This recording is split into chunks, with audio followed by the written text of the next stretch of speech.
ક્યારે વિચાર્યું છે કે સફળતાની આ આંધળી દોડમાં આપણે ક્યાંક આપણા બાળકો પાસેથી એમનું બાળપણ તો નથી છીનવી રહ્યા?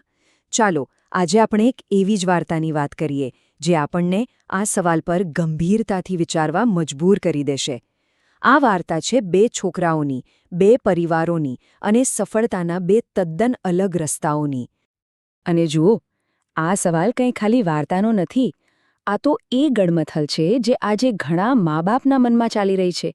શું ખરેખર આપણે બાળકોને એવી સ્પર્ધા માટે તૈયાર કરવા જોઈએ જેની કિંમત તેમનું બાળપણ હોય?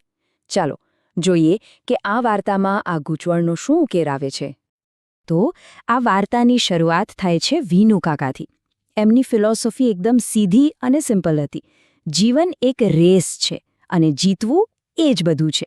અને એમની આ એક જ વિચારસરણી ખાલી એમના દીકરા સૌરભ જ નહીં પણ પાડોશીના દીકરા અંકિતના જીવનને પણ કાયમ માટે બદલી નાખવાની હતી. આ એમનું જીવન મંત્ર હતો. એમનું માનવું હતું કે સામાન્ય રહેવું એટલે તો હારી જવા બરાબર છે. અને બસ આ જ માનસિકતાએ એક એવી તીવ્ર સ્પર્ધાની શરૂઆત કરી જેણે આ બે છોકરાઓનું બાળપણ છીનવી લીધું. તો વીનુ કાકાની નજરમાં સફળતા એટલે શું? ખાલી સારા માર્ક્સ નહીં. ના, એમને તો જોઈતી હતી મોટી મોટી ડિગ્રીઓ, જીતવી હતી મોટી સ્પર્ધાઓ અને ટીવી છાપામાં નામ ચમકાવવું હતું. એટલે એમણે સૌરભ અને અંકિત માટે એક એવો ટ્રેક તૈયાર કર્યો હતો જ્યાં પાછળ વળીને જોવાનો કે હારવાનો કોઈ ચાન્સ જ નહોતો. પણ આટલી મોટી મહત્વાકાંક્ષાની કોઈ કિંમત તો ચૂકવવી પડે ને? ચલો હવે જોઈએ કે આ આખી ફિલોસોફીની અસર એ બે નાના છોકરાઓની જિંદગી પર કેવી પડી. એમનું બાળપણ જે ખરેખર તો હસવા રમવાનું હોવું જોઈએ એ કેવું બની ગયું. જરા કલ્પના કરો, એક બાજુ છે એક નોર્મલ બાળપણ જ્યાં મિત્રો સાથે રમવાનું છે, મોજ મસ્તી છે, અને બીજી બાજુ છે અંકિત અને સૌરભની દુનિયા જ્યાં કમ્પ્યુટર ક્લાસ છે, હોમવર્કનું પહાડ છે અને બસ જીતવાનું જીતવાનું ને જીતવાનું પ્રેશર. એમનું બાળપણ ખરેખર એક રેસ ટ્રેક બની ગયું હતું. અને આ પ્રેશરની અસર ખાલી બાળકો પર નહોતી. વીનુ કાકાના પત્ની મંજુ કાકી પોતે જ આ જોઈને દુઃખી હતા. એમને પોતાના દીકરાની ચિંતા થતી હતી. એમને લાગતું હતું કે એમના પતિએ સફળતા પાછળ એવી તો દોડ મૂકી છે કે એમાં દીકરાની લાગણીઓ માટે કોઈ જગ્યા જ નથી બચી. આ રેસમાં ટકી રહેવા માટે પરિવારોએ પણ મોટા ભોગ આપ્યા. જેમ કે અંકિતની મમ્મી નીનાબેન. એમણે ગરીબ બાળકોને ભણાવવાનો શોખ હતો, પણ એ કામ એમણે છોડી દીધું. કેમ? કારણ કે અંકિતના મોંઘા કમ્પ્યુટર ક્લાસની ફી ભરવી હતી. આના પરથી જ ખબર પડે છે કે સફળતાની આ દોડમાં કેટલું બધું દાવ પર લાગેલું હતું. અને હવે વાર્તામાં એક એવો ટર્નિંગ પોઈન્ટ આવે છે જ્યાં બધું બદલાઈ જવાનું છે. એક નાની અમથી ઘટના એક માતાને એક મોટો નિર્ણય લેવા પર મજબૂર કરી દે છે. એક એવો નિર્ણય જે આ બંને છોકરાઓની જિંદગીની દિશા જ બદલી નાખશે. વાત એમ બની કે એક સાંજે અંકિત સ્કૂલેથી આવ્યો તો એકદમ ઉદાસ હતો. એની મમ્મીએ જોયું તો એને તાવ હતો. વીનુ કાકા તો એને ક્લાસમાં મોકલવા દબાણ કરતા હતા પણ નીનાબેને ના પાડી દીધી. પણ થોડીવાર પછી એમણે જોયું કે અંકિત તો આરામથી ટીવી જોઈ રહ્યો છે. ત્યારે એમને સમજાયું કે આ તાવ સાચો નહોતો. એ તો ક્લાસમાં ન જવા માટેનું એક બહાનું હતું. બસ આ જોઈને નીનાબેનની ધીરજ ખૂટી ગઈ. એ રાત્રે એમણે પોતાના પતિને સાફ સાફ કહી દીધું, સંજય, અંકિતને એનું બાળપણ પાછું આપો. આ એક માતાનો અવાજ હતો જેણે પોતાના દીકરા માટે પૈસા અને પ્રસિદ્ધિ કરતાં એની ખુશીને વધારે મહત્વ આપ્યું. અને ખબર છે, એ નિર્ણયની અસર તરત જ દેખાઈ. અંકિતની જિંદગી જાણે બદલાઈ ગઈ. એનું ખોવાયેલું હાસ્ય પાછું આવ્યું. એ ફરીથી રમવા લાગ્યો. એને પુસ્તકો વાંચવાનો શોખ જાગ્યો.